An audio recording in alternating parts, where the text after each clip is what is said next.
What's happening, guys? My name is Adam, aka Speedy Spectrum, and welcome back to Let's Play and Dub The Legend of Zelda Link's Awakening for the Switch. In the last episode, we tied up some loose ends in Mabe Village, and that resulted in us getting an extra heart container, hence the reason why I have 4 hearts instead of 3. In fact, I'm going to quickly talk about that for a moment. Whenever you obtain 4 pieces of heart, you get an extra heart container increasing your life. Very, very useful. Particularly because in this episode, we're going to explore the first dungeon! But before I go inside, I want to share a bit of interesting trivia. There is a typo in the classic game. When you approach the keyhole without the tail key, it's stated as being the tail keyhole. That's T-A-L-E instead of T-A-I-L. Kind of a cool fact. I mean, maybe you guys might not think so, but maybe some guys will. You know what? I'm not making any sense right now. Let's just enter the dungeon. Level 1, Tail Cave. Like most dungeons, it is dark and spooky. But it's not exactly difficult because Tail Cave, being the first dungeon in the game, is really, really easy. Pretty short and simple to navigate. Let's start by heading to the left, where we will encounter a new enemy, Hard Hat Beetles. Or are they Hard Hit Beetles? No, you will not knock me into the pits.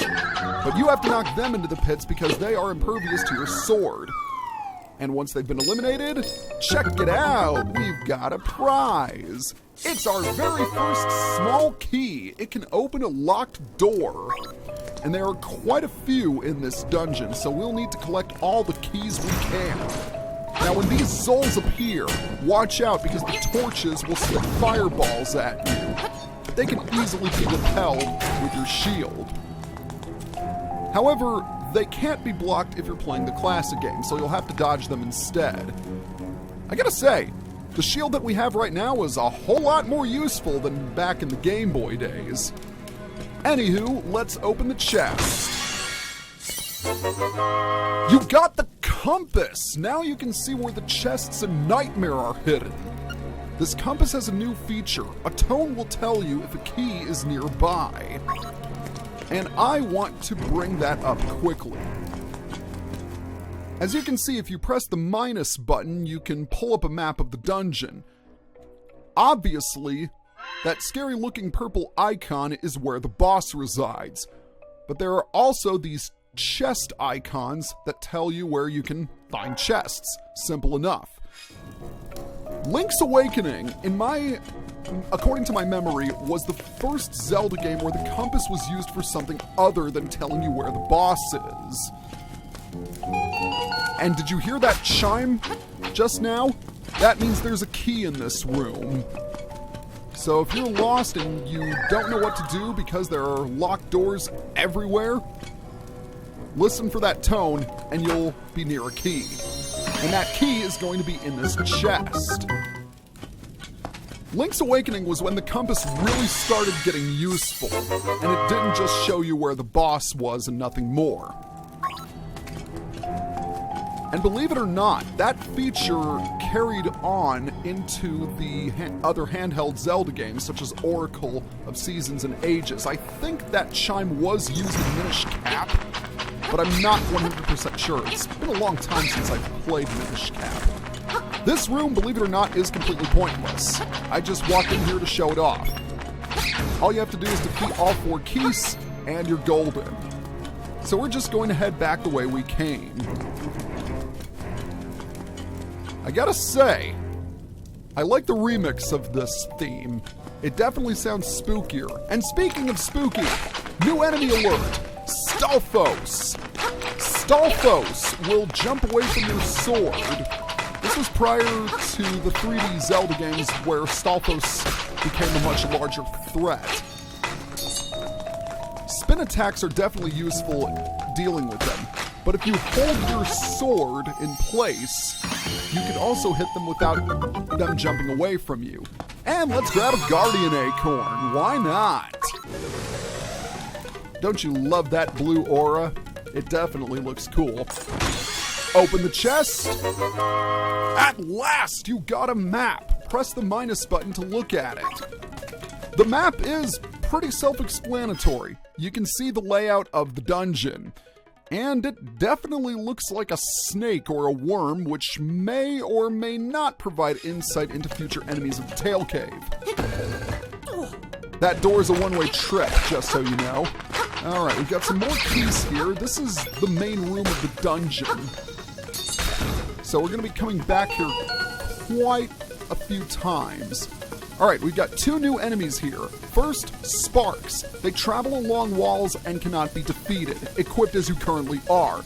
We can deal with them once we obtain a certain item. Furthermore, we have another new enemy, Mini Moldorms. They scuttle around and, well, they don't really do anything. All you can really do is just slash at them with your sword and then they'll go away. And this one is dodging everything I can throw at it. Wow, that guy was stubborn. Let's open this chest and obtain yet another key. Okay, I could go to the left, but I want to briefly head to the right. This is the direction where the boss is. However, we cannot clear that gap to the right. We're going to ignore the Stalfos for now and head up here, where we meet some of my favorite enemies in the game. These are 3-of-a-kinds. When you strike them, they will stop on whatever card suit is showing. And I kind of screwed that up because it's much better to use a spin attack on them. We need to make it so that all 3 show the same result. There's 1, actually no, that's 2. I can't count. Oh, I didn't quite do it right. If you use a spin attack to get... come on! I've never had trouble with this before. Why am I having trouble now? Alright, I'm going to exit and then re-enter. As I said, you need to have all 3 of them showing the same sign in order to defeat them. And that did not work out as well as I had hoped. So let's try and do this one at a time instead. Okay, we've got a club, and the club appears after the heart. Oh no, it appears after the spade. Never mind. Alright, there's 2. And lastly, oh, by the way, they move pretty slowly, so they're not too difficult to avoid. That's the way to do it! Very nice. Now that the 3-of-a-kinds have been eliminated, we can open this chest and obtain the Stone Beak. You found a Stone Beak. Now to find an owl statue to fit it into. What a coinky-dink. There's an owl statue in front of us. So let's put the beak in the statue and hear what it has to say. Turn aside the spined ones with the shield. Once you have the Stone Beak, you can interact with the owl statues and they will provide you with hints about the dungeon. In the original Game Boy game, those owl statues didn't exist. Instead, they were just plain tablets. It wasn't until the DX remake in the late 90s that the owl statues were changed. Into owl statues, that is. Okay, never mind. I'm not making any sense. Alright, let's go ahead and deal with you. And check it out. Oh, wow. Okay, never mind. I forgot that chest was there. Let's see what's inside. You got 20 rupees. Joy! That is joyous because we're going to need a whole lot of rupees a little bit later on. I want to bring your attention to this wall. If you look closely, you can see that this wall is cracked. No. Why did I walk into a pit? What is wrong with me? Anyway, as I was saying, if you hit the walls with your sword, they make this sound. But listen closely and you'll find they make a different sound when you hit a cracked wall. We can't do anything about this for the moment. We will once we obtain a certain item. Right here, blade traps. And am I really down to 1 heart? I have been extremely careless. Blade traps move and try to slice you, so watch out. But they can only move in a straight line. Haha, you cannot reach me. So let's unlock the door and continue. Okay, in this room we have another owl statue, and we also have quite a few sparks, so we'll need to be careful, and for some reason my sword can't reach those red Zols. I'm going to wait until the Zols come to me, and yes, there's another heart, and unfortunately the second one wasn't kind enough to give me one. The good news is there is another area to correct that. But first, let's talk to this owl statue. If there is a door that you can't open, move a square block. Well, that's a square block, so let's move it.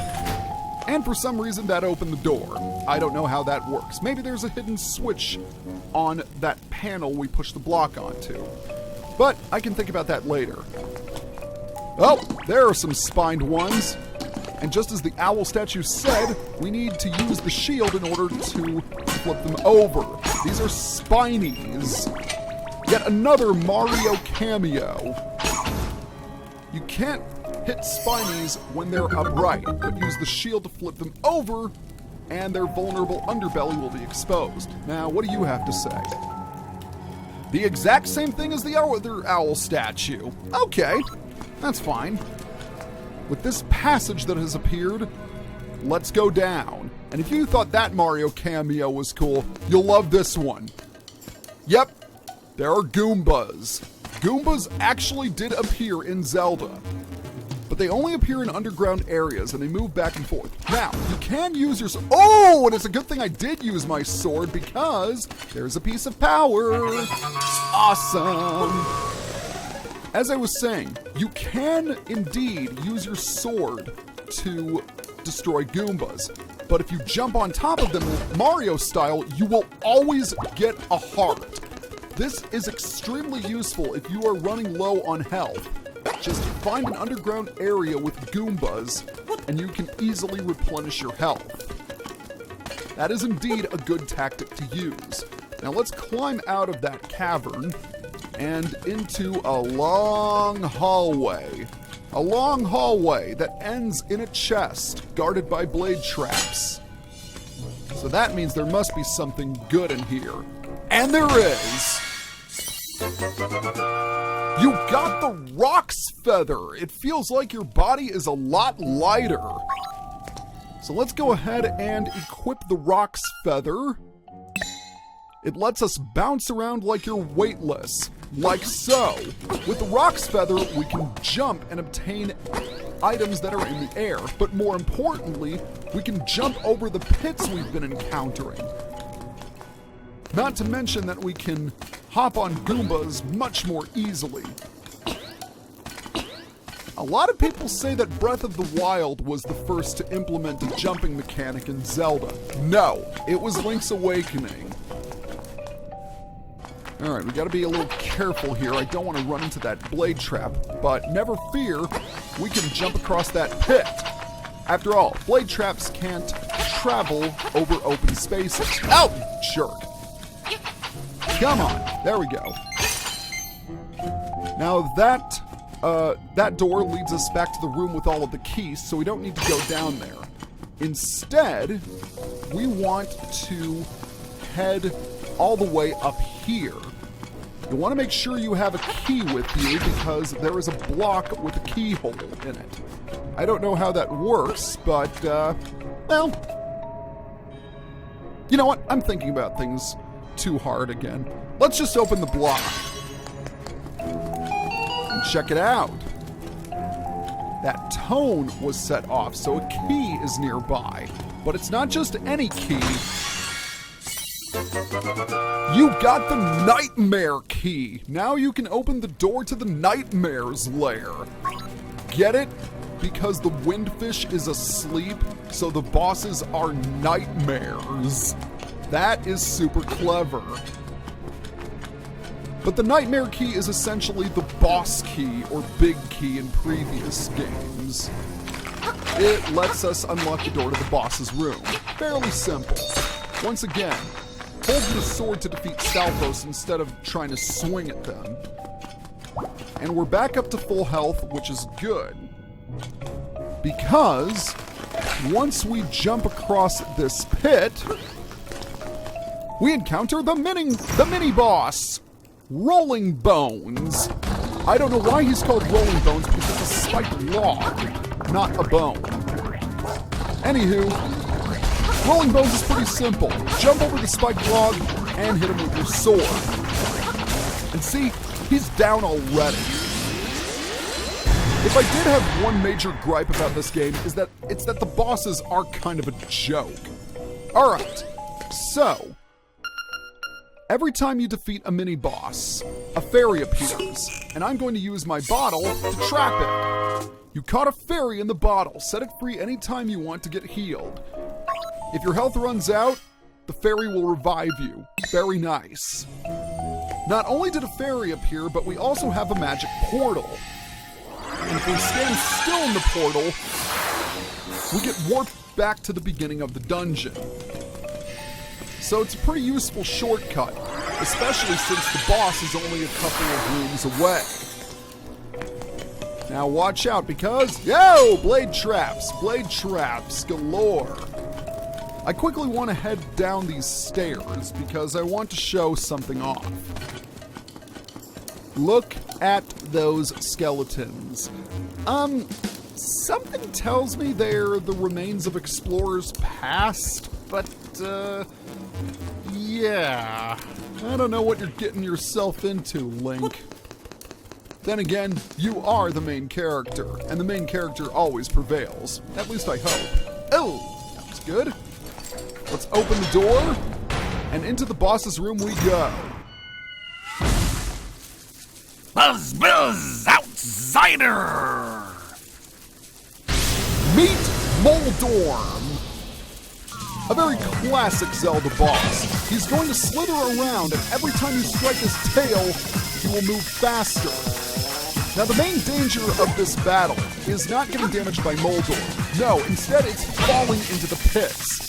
Because if you fall into the pit, you'll land in the room where all the skeletons were, then you have to climb back and start the fight over. And let me tell you, this was annoying in the classic game because the pits were much larger. There we go! Somehow I hit him from beneath his head! Wow, okay! No complaints here. I didn't think that would work. Alright, when you defeat a boss, you obtain a heart container. Your maximum number of hearts increased and your health has been refilled too. So now we have 5 hearts. And now that we've defeated the nightmare, we have an instrument in front of us.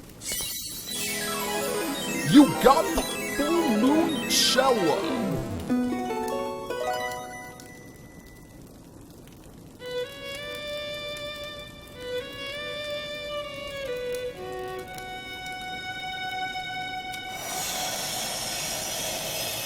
Ironically, it sounds more like a violin or a viola than a cello.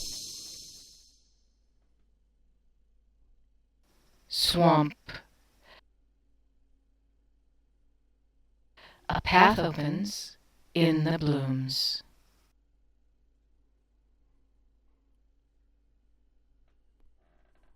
Guess what? That is it for the first dungeon. Now we will have to come back once we obtain a certain item. But let's check out our new instrument, the full moon cello. Unfortunately, we can't play it. Not yet, anyway. We'll still need 7 other instruments.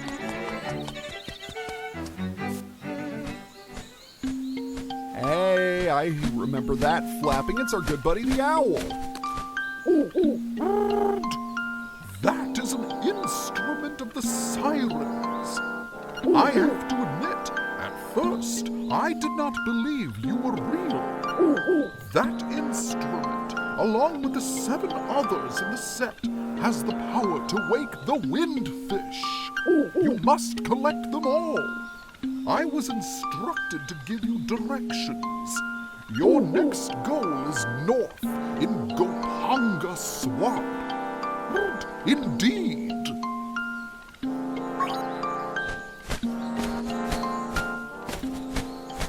Well, we heard the man, bird. The next instrument and the next dungeon is in Gopanga Swamp to the north. And we will be heading there in the next video. See you guys next time.